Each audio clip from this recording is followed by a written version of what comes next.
You watch that movie? I did. I liked it. It's like all of his movies though, it's like 30 minutes too long.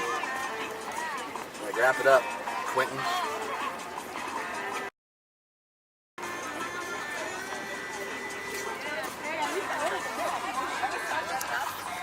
Came through dripping Aquafina, I'm sipping 15, kept a weapon on me. Blow make bitches, I'm on my business, stack chicken like what it's gon' be. Crew in the cut, hey, you want us red run when I tell a bit peace. Love is love. So I used to live in Los Angeles from 2007 until 2011. At the time, I wanted to be an actor. Anything that I've ever wanted to do, I've gone and tried, and not always been successful, probably most of the time, but I have no regrets in trying because I actually got to experience and like almost for like a few years at a time like live some of these lives, you know, whether it be trying to be a musician out here in Nashville or trying to be an actor in LA. Like, I'll never forget the experience of like living that life. You know, you're going and you're auditioning for projects and you're trying to wait tables and make sense of it all. I was 21 when I moved there, so it's like you already don't know anything and you're moving to a strange place on your own where it's just this like city with a ton of energy and a ton of people that have, you know, that are obviously the best at what they do, and so it's an intimidating environment to go into, especially at such a young age, but I loved it while I was there. So going back, it was a chance to like visit with old friends. My friend Brandon landed in Los Angeles. I am with the one and only Brandon Irons. There is no other. There is no other. Shannon, Dean, Shannon Sharp. Brandon is basically a walking musical Wikipedia, encyclopedia. He's just like musical knowledge, just like depth, breadth of bands. Pretty legit. 1995, right? A song that was recorded in the basement in Marfa, Texas. It goes a little something like this. Who let the dogs out? Woo, woo. It was the Baja Men. It's a classic. It was so funny. They all got together not with the intentions of carrying themselves on with the mantle of being the Baja Men, but the magic that happened. What were they doing? What were they doing in Marfa? Who knows? I mean, that's how as the legend goes. You know? They were. Legend has it they were in this old speakeasy in Marfa, Texas, and they were actually classical dancers, and they had no intentions of recording. But on a whim, someone suggested they get into a studio. Something about dogs being let out was brought up at this dancing competition they were doing. They got in the studio. The magic happened. The engineer that was there that day, his name was Ted Brinkley. Ted said, "We got to get this out to the public." And someone had suggested the Baja Men. Why don't you call them the Baja Men? Singles dropped in April 6th of 1995, and Who Let the Dogs Out just absolutely dominated the global charts. See what I mean? I challenge anybody to take on Brandon's musical knowledge. Like I said, unparalleled. I didn't know that. I didn't know anything about the Baja Men until right now. Bring it on, Pat Sajak, or whoever hosts Jeopardy. Maybe that's Wheel of Fortune, but bring it on, Rock and Roll Jeopardy. Because I will destroy. Initially, it asked me to come out. Brandon and I did a play together back in 2010, I think it was. And it was called Sweet Sue. We played two brothers. I'm sorry, well, we didn't play brothers. We've actually played the same character. And we were two separate sides of the same character, two dueling personalities, almost like in the way Fight Club, it's like you had Tyler Durden and then, you know, whatever Edward Norton's character was, but he was also Tyler Durden, just like, you know, Tyler Durden was who he wanted to be. There are a lot of guys going after you.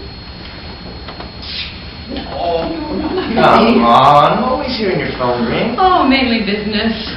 It rang tonight. Oh, you heard that. You've been on it a long time. Bud Wainwright. Is he a big deal? But not so much anymore. But you like him. In occasional doses. And we became friends, and we stayed friends ever since. So he was able to produce a play that he had been working on getting the rights for a long time, which is actually currently playing right now. It's called Small Engine Repair, and his girlfriend's directing it, and they invited me to come out and do some promotional pictures of the play. So like, what a great excuse to come out to LA is to work with one of your friends, help them, you know, put together something that can help market their play, and at the same time get to be back and enjoy everybody's company.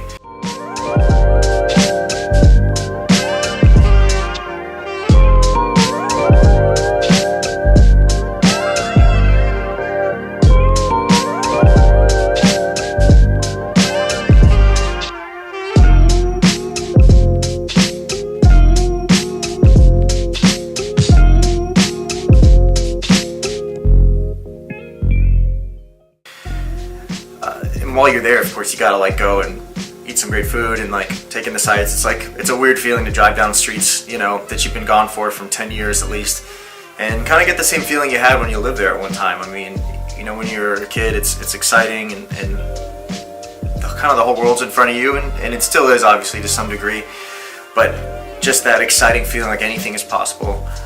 And so I kind of would have that feeling when I'd be driving, and especially this time, just going over like Laurel Canyon and like driving down Mulholland and seeing the view. And so it's like I stopped, of course, and like got some drone footage again in downtown, because, you know, it's always fun when you're in a city like LA to just try to record the city skyline and the characters that live and like make the city what it is.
And then in that same week, I got lucky. Really good friends of mine, a couple named Kate and Anthony, were getting married in Santa Barbara, and they had asked me if I would do the videography for their wedding.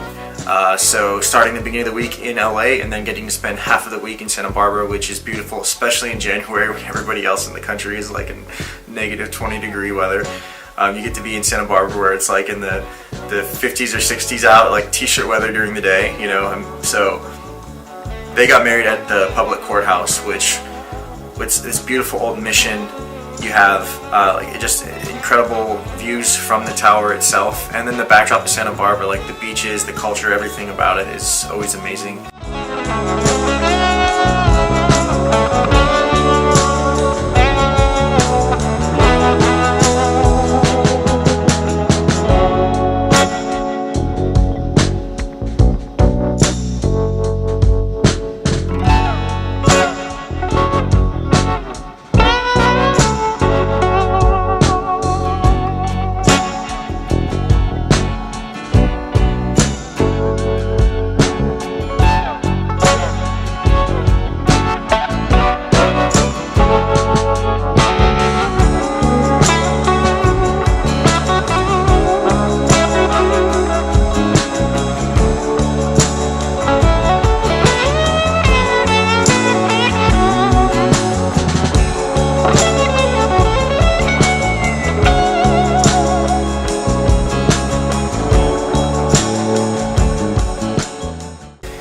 There and experiencing that. So what a great way to start off this year, just to being able to get on the road already, and then looking forward to doing it again as quick as I can. So.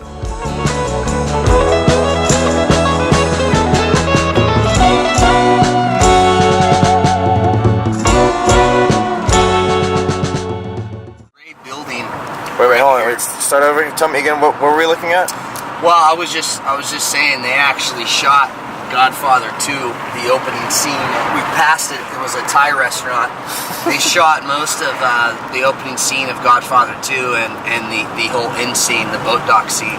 I didn't realize so many things in North Hollywood were shot just like on the street here. Tons. You see this 99-cent store over here to the right?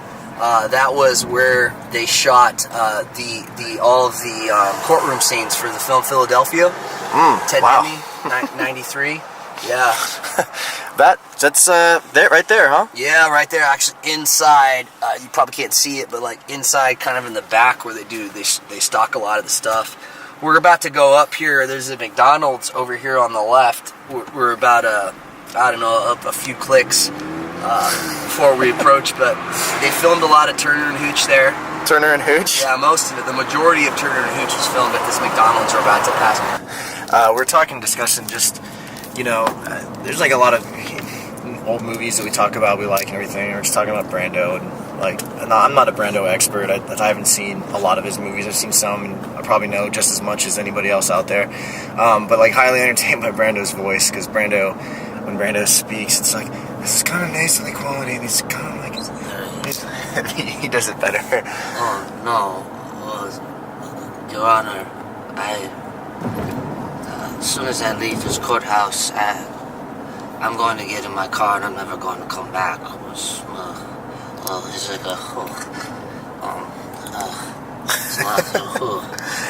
So, yeah, Brando has that quality to his voice. Can you do a Nicholson? Have I ever asked you that? I do this is the Tom Cruise I got. This is all I can do with Tom Cruise. It's not that good, but woo!